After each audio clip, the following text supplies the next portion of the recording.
Der er en masse fede boligtrends det her forår, og vi vil gerne tage jer med rundt i centret for at finde ud af, hvad I skal bruge jeres penge på. Så vi starter hos Imerco Home. En ting, vi ser utrolig meget af det her forår, det er altså pastelfarver.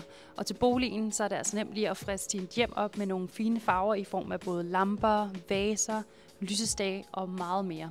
Hvis du ikke er så meget til alt for mange pastelfarver i dit hjem, så et godt lille råd for at få bare lidt farve ind i hjemmet, det er altså at investere i sådan nogle her farvede lys. Det er super nemt, det er super billigt, og det giver altså bare lidt charme til din bolig. En anden ting, vi ser det her forår, det er altså farvet stel, blandt andet det her for Lyngby Porcelæn, men der er altså masser af andre brands, der også er kommet på banen i forhold til det her farvede stel. Så det er altså en god måde at lige at friske sit forårsbord op.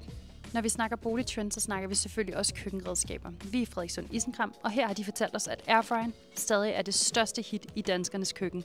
Og lige nu har de faktisk fået en bestseller tilbage. Den har været udsolgt super længe. Det er den her virkelig lækker airfryer for OBH Nordica, hvor den både har en lille og en stor skuffe. Mega smart. Så hvis du ikke har skaffet dig en airfryer nu, så er det altså på tide.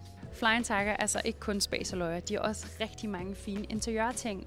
Og især i den her sæson kan vi se, at blomsterne har fået deres comeback. Du kan få det i alt fra skåle til stofservietter, pudebetræk og meget mere. Så kom forbi Flying Tiger, hvor du finder masser af fine ting til din bolig. Når vi snakker om boligtrends i foråret, så snakker vi selvfølgelig også ting til din have. For den har så også brug for at blive frisket op her til de varmere tider. Og i Kvickly kan du altså ikke kun finde dit pålæg og din aftensmad. Her finder du altså også rigtig mange fine ting til din bolig. Og blandt andet kan du få den her mega lækre bænk, og de her sindssygt lækre puder, som nemt kan bruges udendørs. Hvis du er så heldig at have en have eller en altan, så er det rigtig godt råd til at få piftet den op her til foråret. Det er enten at købe en mega fin lanterne eller en lyskæde for at gøre det endnu mere hyggeligt at være udenfor.